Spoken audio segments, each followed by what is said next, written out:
been a journey and a continuing journey of discovery and learning. It's not necessarily one of a sort of particularly premeditated design that, I will start career as an engineer, then I will do that, then I will do that. I think it's been a wonderful continuing journey. It's not over yet. There's lots ahead. I have a lot more learning and growing to do still. Growing up in India, when we all grew up, and things are different now. I think there are a lot more career choices, career options that are feasible. At that time, if you were half decent at math and science, which I was, and I've always been sort of fascinated by space and science and technology. We were the Carl Sagan Star Wars generation.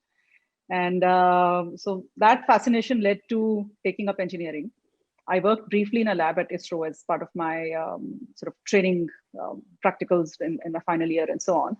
And realized that while I greatly enjoy the technology and the science and what it can do, the application of it, but that's not what one wants to do for a career.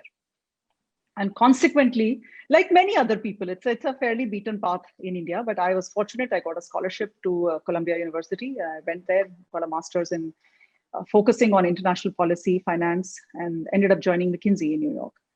And I think McKinsey was a wonderful, wonderful way to start one's business career. In some ways, continued learning post-university. I had also briefly worked with Women's World Banking in New York, which was the largest network of autonomous. In those days, 25, 30 years ago, microfinance was not quite a developed sector. Right. What is the transformative power of microcredit in the lives of poor women at the grassroots level and livelihood? And Professor Yunus was doing the Grameen groups, and here in India, Ilaben Bhatt they were looking at sort of the Self-Employed Women's Association model. So starting with Women's World Banking in New York, then moving on to McKinsey, and really the art of thinking, learning, thinking big, and seeing how you can actually have a transformative impact individually and collectively is something I think I learned there.